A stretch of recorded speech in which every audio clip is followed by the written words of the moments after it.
You ever walk past a car and just freeze? Not because it's stunning, but because you're in shock that someone actually signed off on that design? Yeah, we're going there today. Welcome back to Pedal Punch, where we celebrate horsepower, hilarity, and the holy mess of automotive history. Today, we're diving into the ugliest cars ever made, the ones that make you wonder if the designers were being held hostage, or just had a vendetta against aesthetics. But before you scroll away thinking, "I've seen ugly cars, nothing new here," hang tight, because not only are these cars weird-looking, they tell a story of ambition, of risk-taking, and sometimes of total misfires. And by the end of this video, you might actually develop a soft spot for a few of them. Number 1. Pontiac Aztec.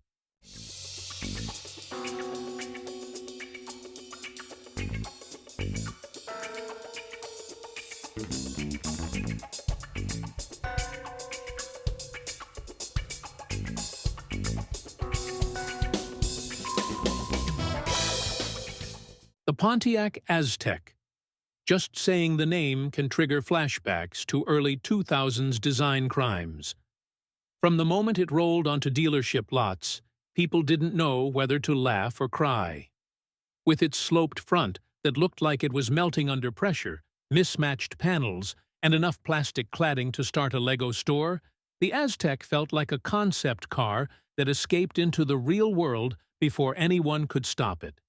But behind all the jokes and memes, the Aztec was weirdly innovative. It wasn't just an SUV. It was a lifestyle statement. You could remove the back seats, load up your gear, crack open the built-in cooler, and attach a custom tent for camping adventures. Pontiac pitched it to a generation of outdoorsy, on-the-go types. Unfortunately, those people just didn't exist yet. Or if they did, they didn't want to be caught driving something that looked like a Transformer mid-morph. Then came Breaking Bad. Suddenly, the Aztec wasn't just an ugly car, it was Walter White's ride. It stood for desperation, decline, and the quiet madness of suburbia. And just like that, it gained an identity, a second life. It went from design fail to cult icon. You still won't see people fighting to buy one at auctions, but those who own them?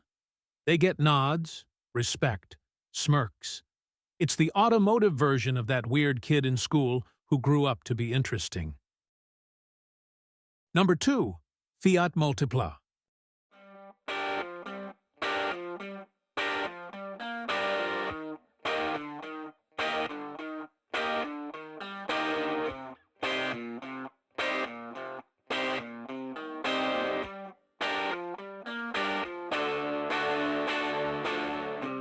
The Fiat Multipla looks like two cars stacked on top of each other and then glued together with hope and confusion. With bug-eyed headlights perched high above its hood and a front end that looked like it was surprised to exist, it became a punchline across Europe and beyond. People didn't just dislike the way it looked, they feared it. But here's where things get interesting. The Multipla didn't care. It wasn't built to be pretty. It was built to be useful. It offered 6 full-sized seats, with 2 rows of 3. Not cramped, not makeshift, legit comfort for 6 adults. The short, wide body made it a dream to park and surprisingly agile in tight city streets. Storage space? Plenty. Family-friendly features? Tons. Fiat didn't just accept the weirdness, they owned it. In a world obsessed with looking sleek and sporty, The Multipla stood tall and wide and said, "This is what practicality looks like." And you know what? There's a strange charm in that. For all its visual chaos, it served a purpose beautifully. It's not a car you'd pose with on Instagram, but if you needed to haul your family, groceries, and dog in one trip, it got the job done better than most. Number 3. Nissan S-Cargo.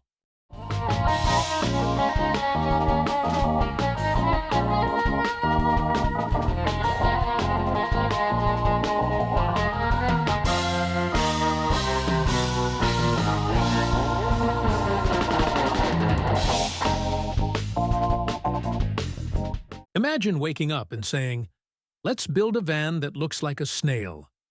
That's exactly what someone at Nissan did in the late 80s.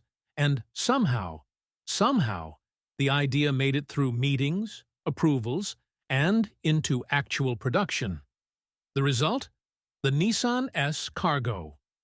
This tiny retro microvan had a rounded body, minimalistic interior, and a name that literally played on escargot. It was never designed to fit in. It was part of Nissan's ultra-limited Pike series, a collection of uniquely styled cars that prioritized charm and creativity over conventionality. The S-Cargo was light, compact, and perfect for urban delivery routes in Japan's bustling cities. It had no intention of going mainstream, and that's what made it magical. It was as if someone made a concept car for a children's cartoon, but then forgot to cancel the factory order. Today, collectors and fans of automotive oddities seek it out not because it's fast or fancy, but because it dared to be different. In a world full of silver crossovers, the S-Cargo is a breath of snail-shaped fresh air. Number 4. Reliant Robin.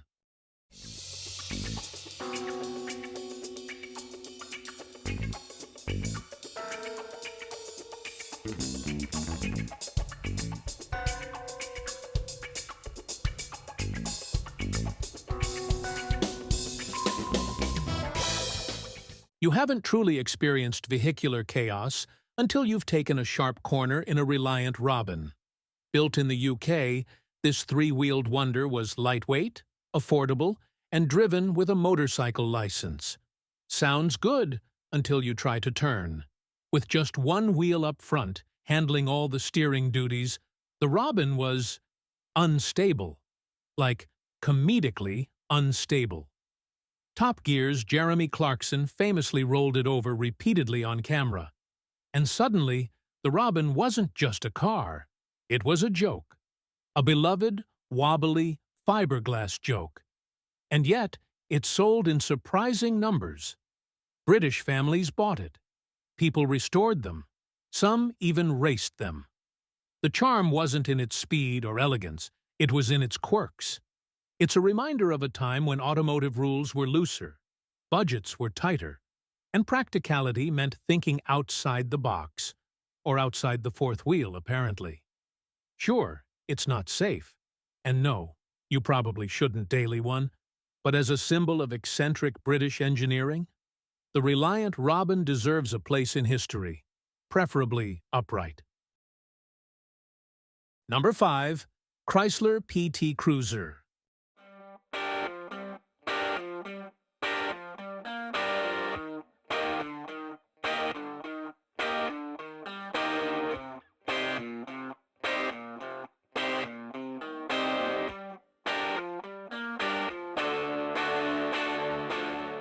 When Chrysler dropped the PT Cruiser in the early 2000s, people didn't know what to make of it.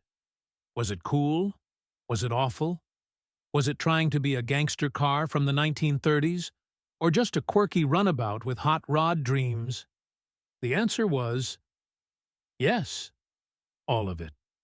On paper, the PT Cruiser had a lot going for it.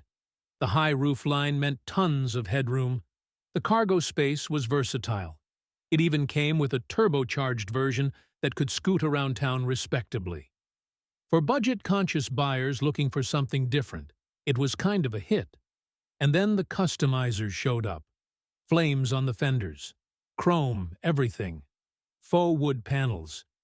The PT Cruiser became the ultimate canvas for the DIY crowd. Unfortunately, the novelty wore off fast. Critics tore it apart. Car enthusiasts mocked it. And eventually, it faded from mainstream love into the shadowy realm of, why did we like this again? But here's the thing. For a moment in time, the PT Cruiser was everywhere. People did love it. Not because it was perfect, but because it was unapologetically itself. Cringy? Sure. Memorable? Absolutely. And that's more than you can say about most beige sedans from the same era. You might not want to be seen driving them. Heck, you might not even want to be seen near them. But in their own twisted way, these cars broke the mold. They challenged design norms, and they reminded us that cars aren't just about looking good, they're about expression. And you know what? I kind of love that. Because here on Pedal Punch, I don't just celebrate V8 monsters and sleek supercars, I celebrate everything, even the glorious misfits. So whether you're rolling in a Ferrari or a frog-faced Fiat, if you love your ride and take care of it, you've got a seat at my table. Smash that like button, subscribe if you haven't already, and tell me in the comments, what's the ugliest car you secretly love?